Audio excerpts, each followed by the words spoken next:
Assalamualaikum. We are Maniac. Okay, we are going to discuss to you about marketing mix elements and distribution channel. And my name is Muhammad Uzima Wanase. My name is Muhammad Amir Arshad bin Azmi. My name is Nur Izzati binti Ramli.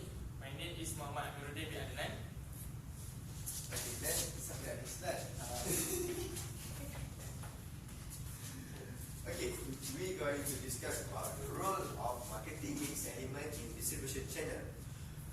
For the first one is manager must understand the elements and the custom strategy for each element, integrate and cooperate with each element. What is the element? Is the marketing mix. In marketing mix, there is 4 elements. The first one is product strategy, pricing strategy, promotion strategy, and distribution strategy.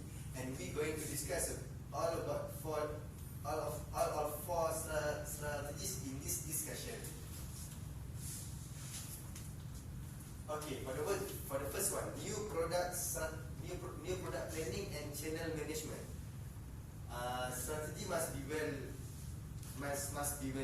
developed and support of new product from channels member for market acceptance. For the first one is input for new product development. The meaning is the manufacturer, the channels members, and the channels manager must know the type of product, the specification of the product. All of them must share the information to each other to develop and to inform each other about the product. The second one is encouraging acceptance. It means the new product that been manufactured must to be encouraged by giving some incentive so that the product can have a place at the market and customer will aware at least a little bit about the product. The third one is fits into channel members' assortments and merchandise. The meaning is the manufacturer must focus on certain product very seriously. For example, food. The food is not suitable to be placed nearby the DIY product because we need to take care of the product hygiene and the quality. The fourth one is educating channels member. Educating channels member is by giving a training. A good training can produce a great channels member. Next is a new product trouble free. For a new product to survive, they need to be free from any problem. I mean, they need to follow all the rules and regulations. The product must be clear and not duplicate any type of product. And the last one is motivating channels member to distribute. This means provide a good packaging. For example, for the vegetable and fruit product, the manufacturer must produce with in freezer so that the fruits and vegetable can always be fresh. And for another type of product also, they need to be in a good packaging. Okay, then we proceed to product life cycle concept. Alright, we're going to discuss about the product life cycle concept. As you all know, product life cycle concept we have learned from product class before this. So there are 4 basic stages of product life cycle. The first one is introduction, the second one is growth, third one is maturity, and the fourth one is decline. So the first stage of basic life cycle concept is the first one is when the product is just out from the market. So the first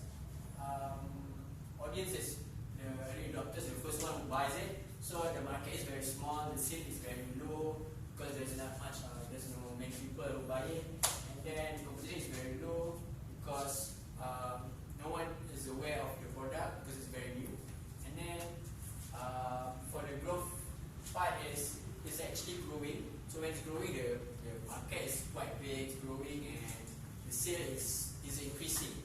So for the maturity phase, the late adopters, they are the one that, oh, this thing is very, this thing is going to be trendy, so they buy the product, and the market is getting bigger and bigger, and then the sale is somehow after a few while it's not growing, it's just maintained, it's flat. And then the competition is very high because most of the competitors are looking, oh, this thing is very very good, so they have their own strategy to compete with this product, this new product. And then the declining process, declining stage, where some of the very very late consumer buy product at this stage, and then the market is getting smaller, and then the sale is, how to say, it's getting small, it's decreasing. And then so if we relate to channel how to say that, channel distribution, channel management. So in the first introduction stage, the manufacturer must supply, must how to say that, must have the sufficient number of suppliers and channel members. Sorry, they must have sufficient number of channel members, and then they must supply very good enough supplies for the channel members to distribute products. And then for the growth stage, so this one is going to take growing. So they have to make a strategy to cover the market that they are going to attract. And then from time to time, they have to monitor each channel members if they are going very good, the stock is not enough. And then in the maturity stage, the manufacturer must actually, producer must, I would say that they must motivate the channel members to maintain the product, and then sometimes they have to consider changing all the channel strategies. They have to change some parts, or they have to decide something, change the decision. Then in the declining process, since most of the products are out of the market, so they must build up a, how to say that, must decide on the phase out process. So because sometimes the product is already declining, and then so at this stage they have to consider the impact on if they how to say that, if they want to take out the product, what is the impact at this stage. So next, and then strategy product management, channel management. So this one is product differentiation. So here product differentiation means what is it that makes your product different from another competitor. So it includes packaging, promotion, and distribution. All of this is what makes the product different from another one. So it's one packaging, promotion, distribution, and then channel members can also help to create the perception by how to say that, the advertising, and then so just to make it very different from my competitors. And then for example, product presentation in line with the image. Trading is actually an upmarket cosmetic product, so they can only be found in a very upmarket department stores. So you cannot find it in Guardian or whatsoever. And then so product positioning. So every channel members must be responsible for the, how to say that, the perception of the product to the consumers. For example, they can change the type of the layout position, so to make it very more interesting. And then product sales strategy is the after sales. So what is it, the action plan that needs to be done after the product is sold? How the customer wants to, say that, See product. yeah, wants to have the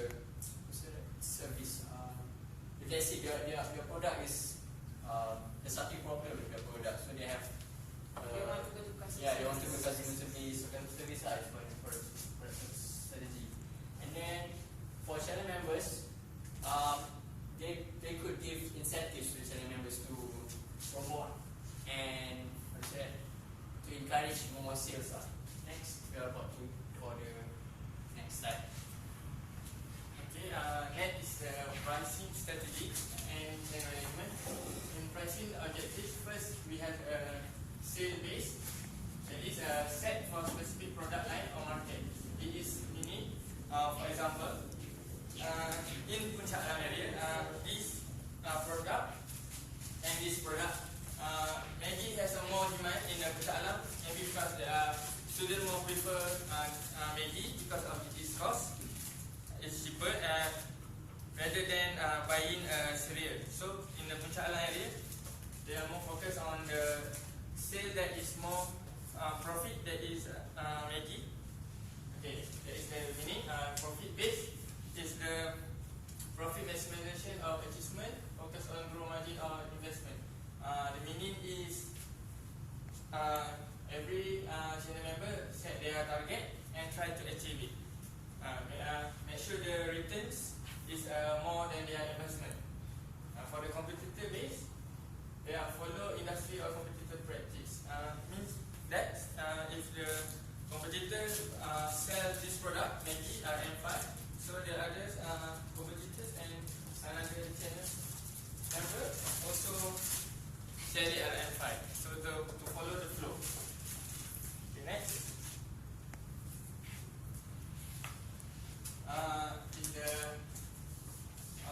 Next, different type of distributor execute different function. Efficient flow of good and service. This is mean every distributor from the manufacturer, wholesaler, retailer, and the end user, they all have their own function. And every channel member has their own profit margin they are set for their company. And then for the special arrangement among channel member, manufacturer take responsibility on consignment basis, meaning that for the fresh product like fruit, bread, if they are expired or not fresh, the manufacturer will take the responsibility. If they want to return back, so the other channel member will not worry and doesn't have to have their loss because the manufacturer take that responsibility from them. For the variation in product and model requires special handling.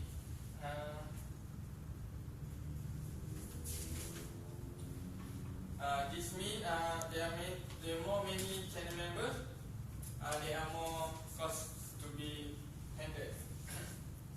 And for discount and term, trade and functional discount mean that difference in margin based on different activity carried out.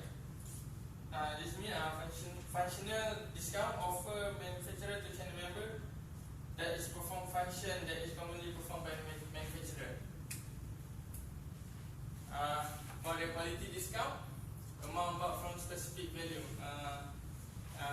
For the company, if they buy more for this product, if they buy more this product, they will get more discount. So they will encourage them to sell more because of that discount. For the term, payment due from channel members, that's factory credit record between buyer and seller. Meaning that if they are a certain period, they is my manufacturer and I am the retailer. I buy the product from him. So they set a date in 21 days from the delivery date. If I pay on the date, I get a 5% discount. If I am late, the discount will decrease and decrease. And that's it for the pricing strategies. Proceed to Rasti. Okay, then I will present about the issues in channel pricing. So when we have more channel members, so there may be some issue in pricing. So for the first is changes in government policies and regulation. This is that we maybe as a supplier or as a manufacturer can change the price of the product. For the first, government control goods have an impact on pricing policy. Government control goods mean goods such as rice, and then about the sugar. Manufacturer can't change the price, and also the retailer can't change the price because government already fixed the price. And also when changes in government policies such as we have GST. GST means for the first, maybe manufacturer go to wholesaler, so the manufacturer will put 6% increase in their goods. For example, Ami produce product such as, let's say, he has Maggi, and then he produce Maggi, and then he put 6% increase in price because of GST. And then when it comes to me, and then he give it to me, and then I will sell. I'm as a retailer, I will sell it to Ami, and then I will sell also. I'm adding the price with the GST 6% by Ami, and I'm also put 6% because of I'm also paying for GST. So I will add more 6% in these goods, and then I will sell to Ami in adding by 6%. This is because the tax by government. You can change the GST because government already put the GST on every product. Okay, and then also with the grey market and its impact. Actually, grey market is more likely it's not for the first. It's not a black market. Black market may be in illegal products, but grey market is actually the producer produce an original product. But the producer, I'm as a distributor, but I'm not registered with the producer. I'm just buy it from the producer and then I sell it myself. So I will set the price, any price that I want. This usually happen because, for example, Ami is staying in China, but I'm staying in Malaysia. Ami make a product named, for example, this product. Okay, and then Ami make this product as a Zenfone, and then Malaysia doesn't have iPhone as a Zenfone because Malaysia didn't. There's no company that franchise in as a Zenfone, and also I may just distribute his product in China, not in Malaysia. So I'm just illegal distributor. I'm buying this from Ami. I'm buying this maybe at 1,000, but when I come to Malaysia back, I sell it in 2,000. But Ami doesn't know. I'm already changed the price. Maybe I may just put the price in 1,500, but I'm already get 2,000 for this product. This is grey market. It's original, but it's illegal between the producer and also illegal distributor. Okay. The impact might be in terms of producer because they can the price is changing. Some people will tell they get this in 2,000, but some people tell they can get in cheap price. So that's maybe a little bit mess with the price. And for the third, the asset of control that manufacturers want. The asset that it means from the flow, from the product is from manufacturer. I take this, I'm as manufacturer. I make this product, but I'm dominant. I'm dominate the price. First, I'm as a producer, and then you come here. Okay, he as a wholesaler, and then wholesaler will sell the product to the retailer, and then because the end consumer who's here. Okay, this is the end consumer, but still I put the price on the product. You can see that there's a price on the on the top of the bottle. It's I'm already fixed the price. It means that I put a price, but maybe I sell it different to I sell different to wholesaler, and then the wholesaler sell it different price to the retailer, and then the retailer sell it with the price that I fix it. Okay, this it means that I dominate the price. Okay, next slide. Okay, in this informational strategy, we have first we have few channel members. So we just use three. We just use two members and then the consumer. And there are two strategy. There are one strategy. They use push and pull. Push is me, I'm as a manufacturer, and then Ami as a retailer. Okay, first I will push Ami to buy my stock. For example, in the manufacturer, I will persuade Ami to buy my stock, and then this I push Ami. Maybe for the first is I use the catalog. Okay. I want to sell this one, so I give Ami this catalog. So Ami will read it. Maybe he's interested. He will take the stock from me. this is, is attract the product. Attract towards the product. He is pulled towards me. And then this is from manufacturer to the retailer. And then as retailer, and then the last is consumer. Okay, this is consumer. So how the promotion strategy push and pull is applied from retailer to the consumer? Maybe will give this to the consumer, to the Okay, we'll give this as a catalog. Maybe when the see the catalog and then he feel like, wow, this price is so good, and then will attract to buy the product. So then will purchase him from this Okay, this is It means that the customer is pulled towards the retailer, but still the brand is from me as a Zenfone. Means the consumer know my brand. It will come back to me because I'm the manufacturer of this brand. Okay, that's the push and pull strategy. I give something like information, they will come to me because they attract to buy my product. Okay, that's it. That's from me. And then